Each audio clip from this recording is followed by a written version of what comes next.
천국에서 우리는 어떤 모습을 갖고 있을까요? 저는 항상 이런 특이한 질문들을 궁금했습니다. 이런 질문들이 굉장히 중요하다고 생각합니다. 왜냐면 천국에 대해서 궁금하니까 그러니까 질문하는 거거든요. 저와 같이 이런 특별한 질문들을 궁금하신 분들을 위해서 이 질문을 답하도록 하겠습니다. 그리고 제가 열심히 조사해가지고 성경 구절들을 다 찾아내가지고 여러분한테 이렇게 알려줄 수도 있겠지만 이미 이거를 잘 찾아둔 영상들이 있더라고요. 그래서 그 영상 안에서 나오는 모든 성경 구절들을 제가 카피해가지고 여러분들한테 소개하도록 하겠습니다. 혹시 여러분들 중에 영어가 되시는 분들은 그 원래 영상에 가셔서 그 원래 동영상을 시청하셔도 됩니다. 아래 더보기에서 그 링크를 달아둘게요. 자, 그러면 본격적으로 들어가 보겠습니다. 데살로니가 전서 4장 15절에서 17절의 말씀입니다. 우리는 주님의 말씀으로 여러분들께 말합니다.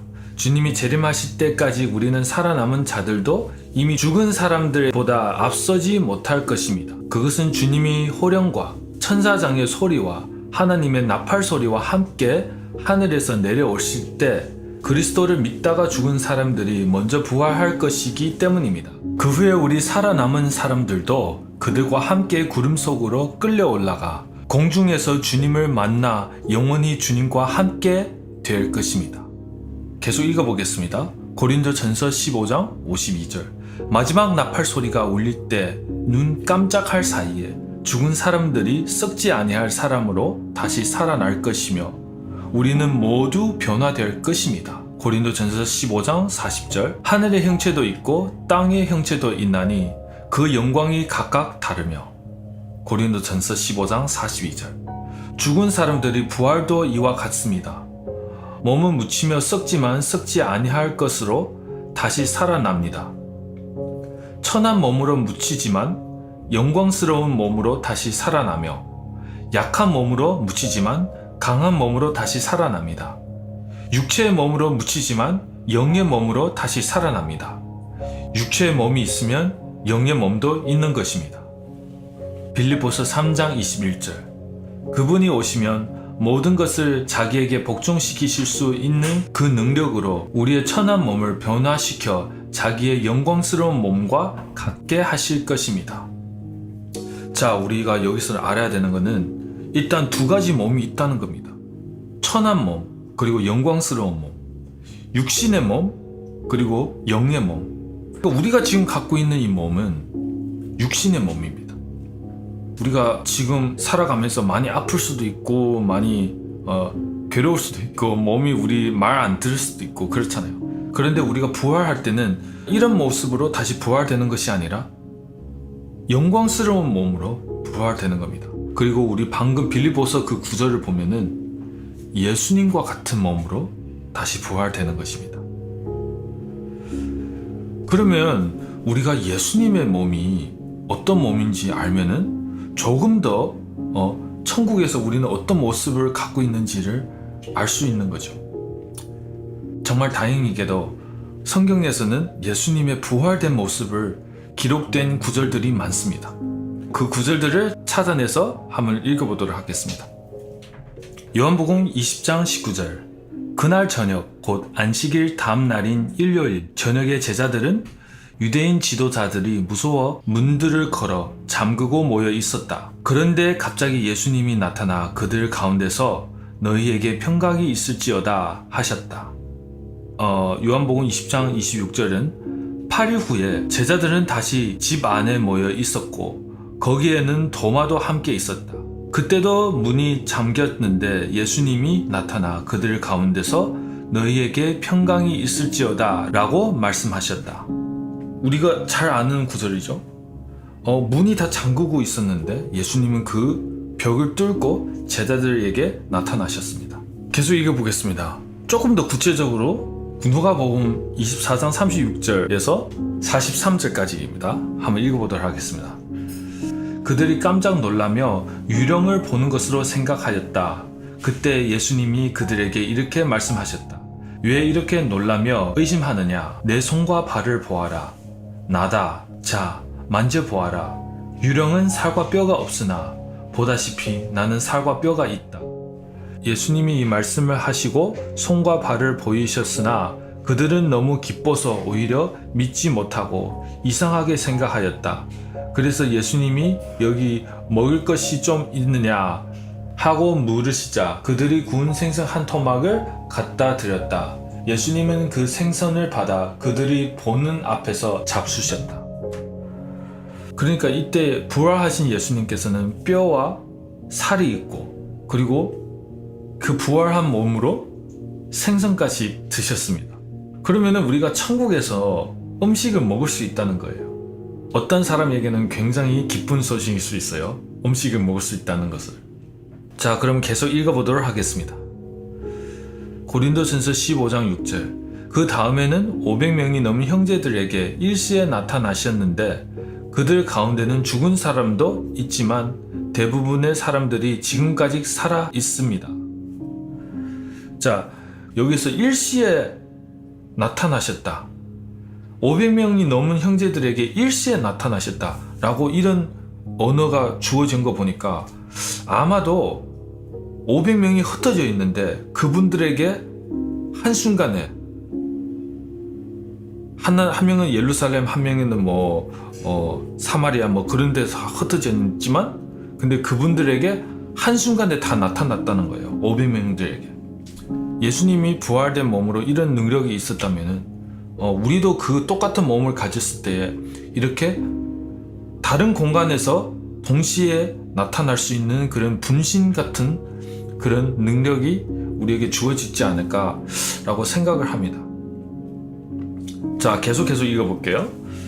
요한계시록 1장 10절. 나는 주님의 날에 성령님의 감동을 받아 내 뒤에서 나는 나팔 소리 같은 큰 음성을 들었는데 그것은 네가 보는 것이 책에 썩어서 에베소, 서머나, 보가모, 두아디라, 사데, 필라델피아, 라오디게아 7 교회에게 보내라는 말씀이었습니다. 그래서 누가 말하는지 알아보려고 몸을 돌이켰는데 난 7 금촛대를 보았습니다. 그 촛대 사이에는 인자 같은 이가 발에까지 끌리는 옷을 입고 가슴에 금띠를 두르고 계셨습니다. 그분의 머리와 머리털은 흰 양털과 눈처럼 희고 눈은 불꽃 같고 발은 풀무불에 단련한 빛난 주석 같고 그의 음성은 많은 물소리와 같으며 계속해서 읽겠습니다. 요한일서 3장 2절. 사랑하는 여러분, 이제 우리는 하나님의 자녀입니다. 장차 우리가 어떻게 될지는 아직 모르지만 예수님이 나타나시면 우리도 그분처럼 되어 그분의 참 모습을 보게 될 것입니다. 자, 그분처럼 된다고 했어요. 그죠? 예수님의 몸을 갖게 된다고 했어요. 방금 우리가 읽은 그 흰머리, 눈의 불, 그런 몸도 우리가 갖게 되는 건가? 저는 그럴 수 있다고 봅니다. 아마 이제 영적인 몸은 우리가 생각하는 그런 1차원적인 이런 지금 우리의 한 모습을 갖고 있는 것이 아니라 여러 가지 모습을 다 담기는 그런 몸일 것입니다. 전쟁으로 나갈 때는 이렇게 눈에 불나는 그런 몸으로 변화될 수가 있고요. 그러나 평시에 우리가 서로 교제할 때는 좀 이렇게 다정한 모습으로 지금 우리가 인간 이런 모습으로 아니면 조금 더 이쁘게 피터링 하면서 빛나게 하면서 그런 모습으로 서로 교제할 수도 있고요. 아마 그러지 않을까 생각합니다. 이거는 잘 아는 구절이라서 제가 찾아보지는 않겠지만 이제 두 제자가 이제 길을 걸어가고 있었는데 예수님이 그분들에게 나타나셨잖아요. 근데 한참 동안 그분과 이제 말씀을 나눴었는데 그분들은 예수님을 알아보지 못했어요. 근데 마지막에 식사하실 때 예수님은 이제 그분들에게 자기의 원래 모습을 보여주면서 그분들은 예수님이었구나 라고 알게 되었죠. 그리고 예수님은 바로 그 자리에서 순간 이동으로 다른 곳으로 가셨습니다. 참 이런 모습들 보면은 우리는 정말 큰 축복을 받은 것 같습니다. 이런 복음이 우리가 물론 우리가 구원을 받아서 천국에 들어갈 수 있는 자가 되는 것이 굉장히 중요합니다. 그리고 그것도 큰 축복이라고 저는 생각해요. 그런데 복음이 거기서 끝난 것이 아니라 이것도 다 복음이에요. 이것도 다 좋은 소식이잖아요. 우리가 어떻게 될지, 우리가 영의 몸을 갖추어 있을 때 우리는 어떤 존재가 되어지는 건지. 성경에서는 우리가 하나님의 자녀라고 하고 예수님의 신부라고 하면서 또 이런 표현이 있습니다. 새로운 피조물이라. 새로운 피조물. 그러니까 지금까지 사람도 있고 그리고 천사들도 있는데 하나님의 아들들도 있고 그리고 그룹 천사들도 있고, 그런데 우리는 그 모든 피조물보다도 더 새로운 피조물. 그럼 도대체 우리는 어떤 존재가 되는 것일까요?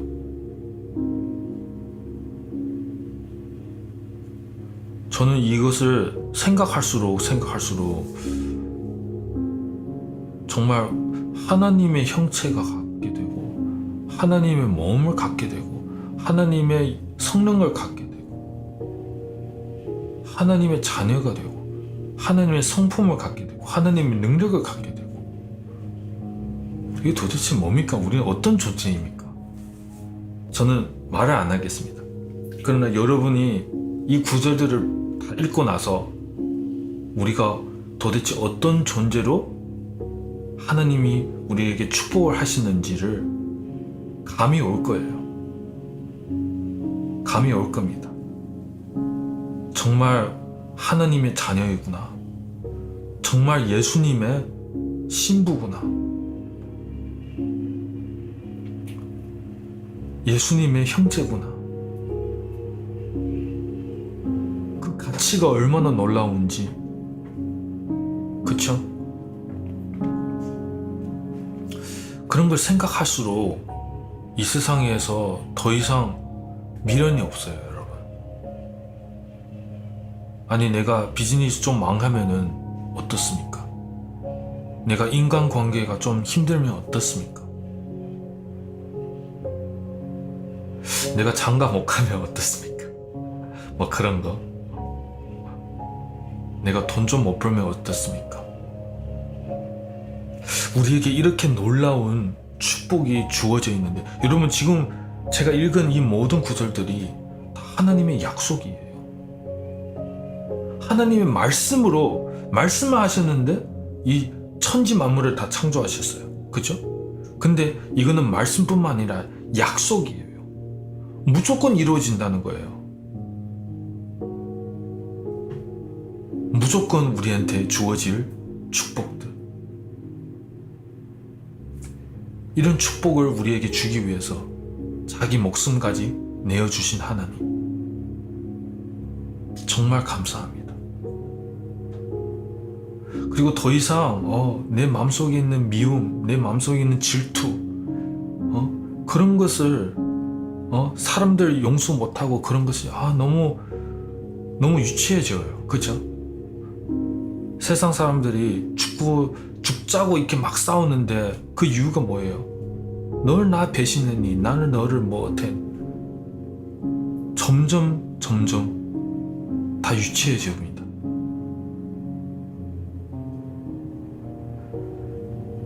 근데 그럼에도 불구하고 우리는 아직도 살아가면서 힘들고 불안하고 스트레스 받고 희망이 없이 그렇게 살아간다면은,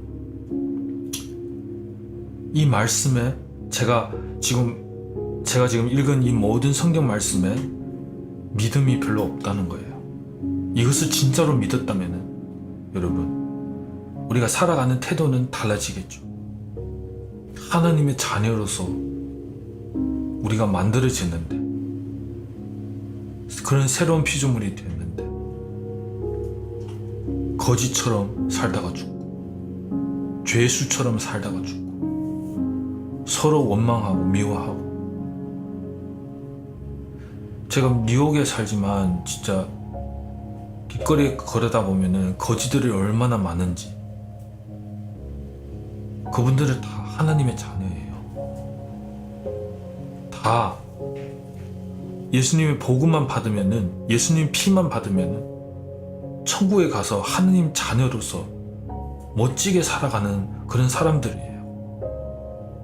그런데 다 거지로 살아가면서 희망 없고 절망 속에서 불쌍하게 살아가고 있죠.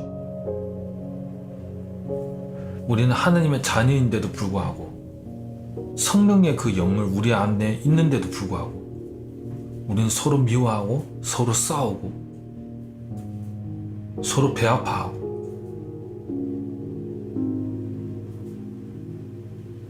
이제 그렇게 살면 안 됩니다. 그쵸? 정말 여러분들은 이 성경 구절들을 집에 가서 한번 찾아보십시오.